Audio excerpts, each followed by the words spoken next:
Hi everyone, welcome to another video. Now I'm really excited for today's video because the chaps over at Great Escape Games got in touch with me and asked if I would like to take a look at their new Mounted Gunfighters. They're on Kickstarter at the moment. There's about 5 days to go left on the campaign and it's rocketing through stretch goals, and this is to fund the production of these plastic mounted gunfighters.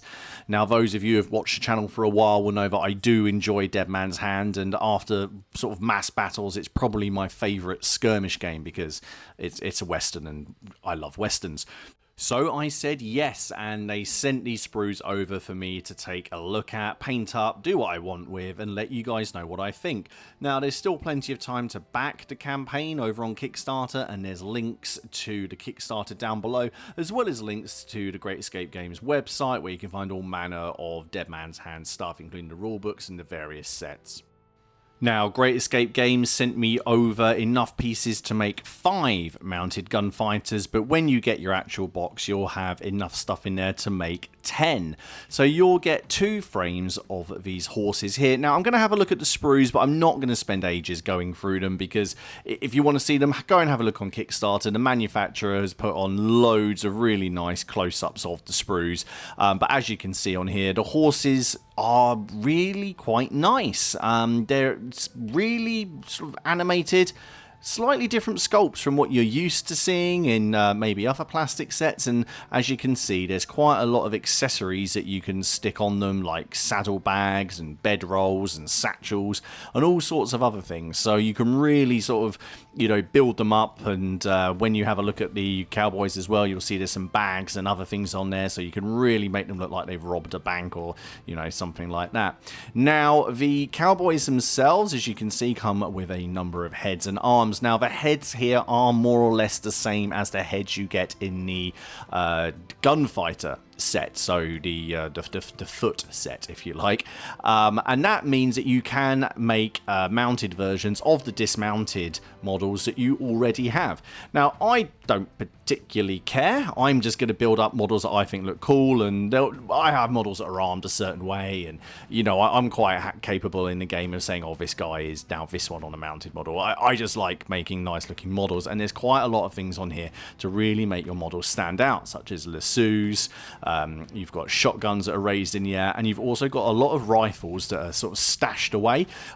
So what I'm going to do, I'm going to now put this into a time lapse as I stick the models together. I'll have a little bit of a chat about how I found putting them all together, and then we'll have a look at what I managed to create from these frames. Right, so I decided to kick things off with the horses and remove them all from the sprue, and this is where I made my first mistake. I removed all of the halves of the horses and didn't really pay much attention to which half went with which. Now on the sprue it's handily labelled A, B, B, C, C and so on, but I decided not to pay any attention to that, so I had to spend a little bit of time just putting them together and just working out which pieces went back together, but they fit together very, very easily and they don't need a great deal of cleanup. Something I really liked about these is that the tails are not separate like they are on some horses. These are all just, you know, 3 pieces. You get the head and the 2 halves of the body. Now, something I decided to do quite early on was glue the riders onto the horses before I painted them. This seems to be something I'm doing more and more at the minute. I just find it saves a bit of time and doesn't really make that much difference to my painting or the way that I paint them. It was really on a model by model basis. So I went through all of the sprue for the riders, unclipped all of the bodies and the legs and popped them on, and I just basically selected those horses which I felt mimic the action that was going with the body. So the guy with the flowing sort of duster jacket, I decided to get a horse that was in a bit more motion.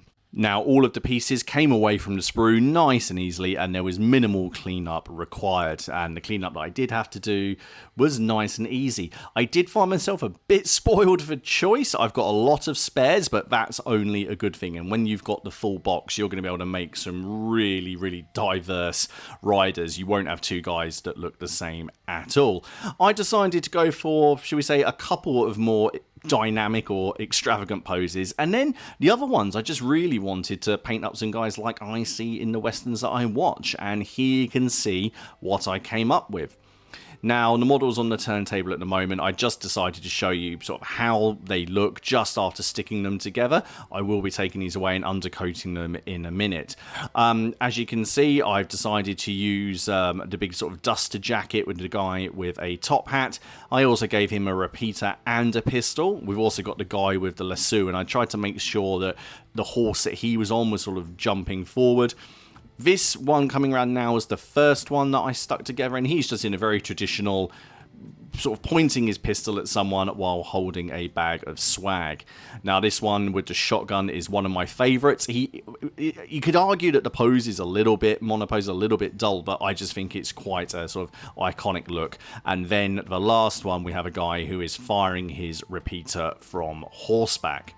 So what I'm going to do, I'm going to go and undercoat these. I'm going to do a little bit of a Zenithal undercoat on these, and then I'll come back to you and show you how they turned out. Now, here we go. So I undercoated all of these with black first. I think I used, is it Raven Black from Colourforge? And then I used a GW can of Wraithbone at a sort of 45-degree angle. And I just find that doing this and then showing off the models again on video really does help to show the details a little bit more.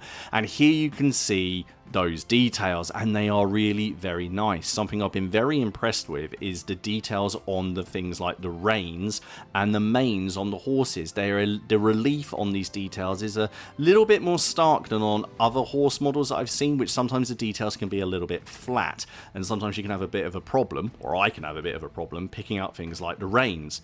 I didn't want to go too overboard with all of the accessories on the horses, and I tried to vary them a bit. So saddlebags, water canteens, the sort of stashed repeaters in the sort of rifle bags.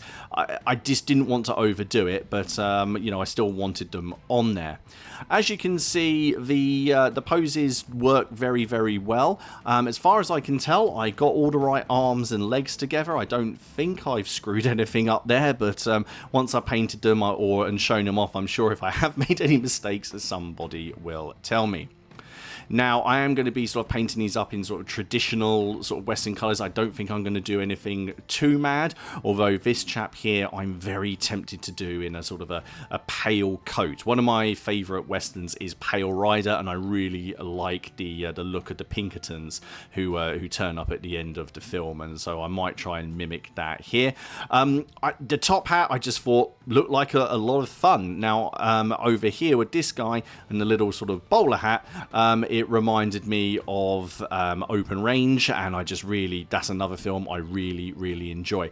And game-wise, if you can get this guy across the table, I mean, you know, the horse has got a 20 centimeter move. If he can get next to someone with that shotgun, with the bonuses you get for a shotgun at short range, he is going to be lethal. Anyway, I'm going to go away now and paint these up, and I will come back to you in a few days once they're all done. Okay, so it's Monday. I started painting these on Saturday and I couldn't put them down. The models arrived on the Friday, and I've just had a great time with these, and I hope you guys like them. What we're going to do, we're going to have a look at each of the models. I'll have a chat about what I did, any challenges I found, and then also just on the sort of the basing I chose, which you can probably see is quite a simple basing, but I think that it sort of helps show off the models sort of much better and doesn't sort of take anything away from them. So after doing the Zenithal highlights, I decided to tackle each of the horses first, and as we've got 5 different riders, I thought, well, why not just go for 5 different horses colour-wise and just see what happens. Now, I like to use contrast paints to do all of my base work on horses, so I use Space Wolves Grey on this one coming around on the corner here. I use Agros Dunes on the guy with the lasso, Wildwood on the brown horse, Black Templar on the black horse, and Apothecary White on the white horse. Now, once all of those are dry, I then use traditional paints. I use a lot of AK Interactive 3G paints to then build up those layers and highlights. So you've still got the contrast in the shades, but then just using normal paints to, you know, to build all of that up. So here are all 5 of them, and I think that they hopefully look like a proper ragtag bunch, but this was the one that I kind of felt that everyone would be sort of the most interested in seeing, and this is the chap with the lasso. I thought just doing something like a plain white shirt would sort of, you know, help show off the bandana, and if you watch Westerns, which is obviously where I'm taking all of my inspiration from, everyone just seems to be wearing plain white shirts or plaid shirts. I didn't really fancy painting sort of plaid or check, so I just went with the white.